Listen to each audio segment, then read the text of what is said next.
Bienvenue dans cette nouvelle édition du 7 minutes. Au sommaire, la France restitue officiellement la base du 43e BIMA à la Côte d'Ivoire, une rétrocession marquant un partenariat militaire renouvelé entre les deux pays. Abidjan se métamorphose avec la réhabilitation de Sébroco et la construction des tours C et F, des chantiers stratégiques pour moderniser l'administration et dynamiser l'économie. La Côte d'Ivoire accueille la 7e édition du Sahara du 23 mai au 1er juin 2025, un rendez-vous clé pour l'innovation agricole et la souveraineté alimentaire du continent. Jeudi 20 février 2025, la France procède à la restitution officielle de la base occupée par le 43e bataillon d'infanterie de marine aux autorités ivoiriennes.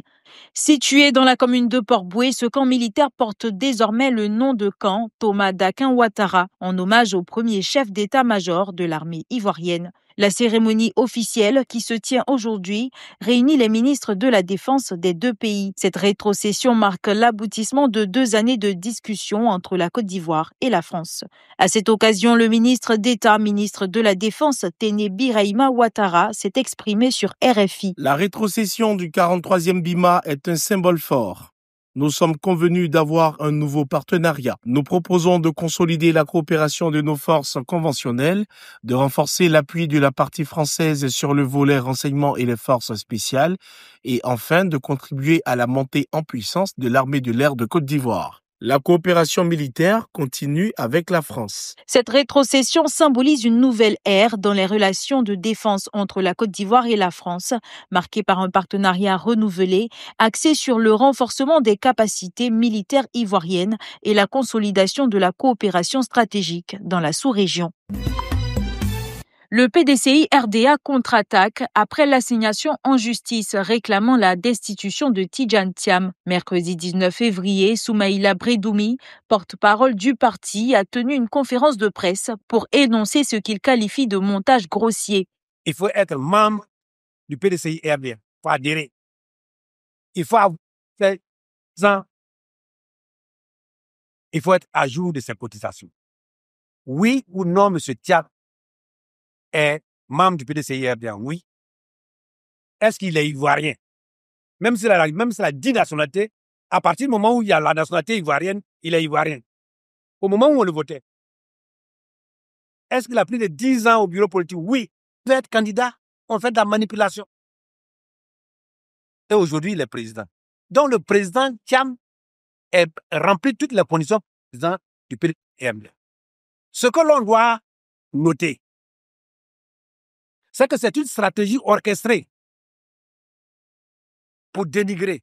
Et au finish, in fine, trouver d'autres arguments pour qu'il soit disqualifié pour la présidence de la République. Ça ne passera pas.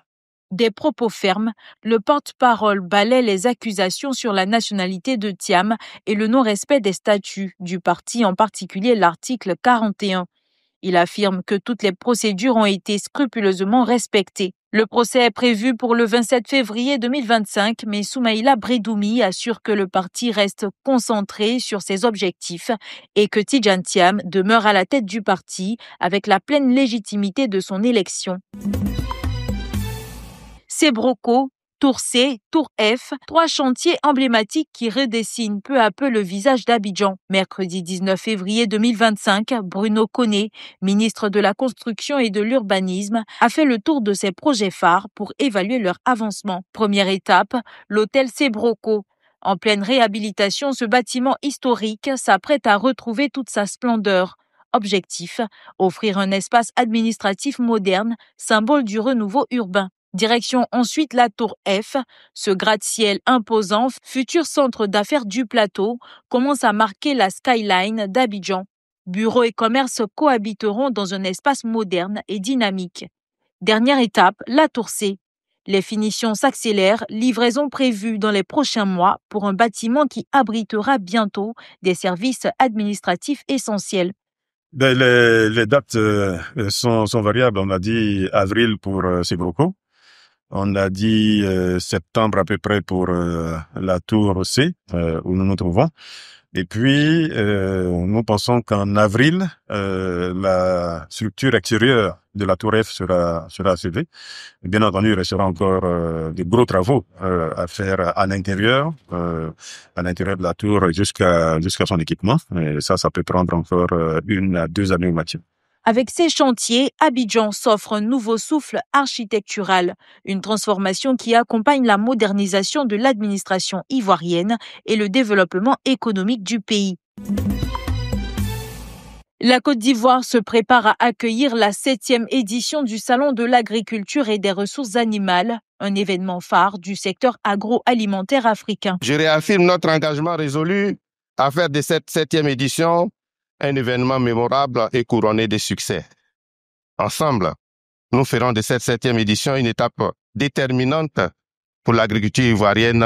Les autorités gouvernementales ont pour ambition, à partir de ce salon, de promouvoir des solutions innovantes pour renforcer l'autonomie agricole du continent. Une dynamique positive, mue par le désir de faire mieux qu'en 2023, nous pouvons d'ores et déjà vous assurer que l'édition 2025 du SARA connaîtra certainement un meilleur succès. Nous vous retrouverons en effet du 23 mai au 1er juin 2025 pour célébrer à nouveau notre agriculture. Il est de tradition d'inviter à chaque édition du Sahara un pays à l'honneur. Ainsi, après le Royaume du Maroc en 2015, l'Afrique du Sud en 2017, la France en 2019, le Royaume des Pays-Bas en 2023. C'est avec un grand plaisir que nous accueillons cette année la République populaire de Chine. Le Sahara est un lieu de convivialité. Avec un accent particulier sur la transformation agroalimentaire, cette édition s'annonce comme un tournant majeur pour le développement de l'agriculture africaine et la consolidation de sa souveraineté alimentaire. C'est la fin de ce 7 minutes. Merci de l'avoir suivi. L'information continue sur 7info et sur www.7info.ci.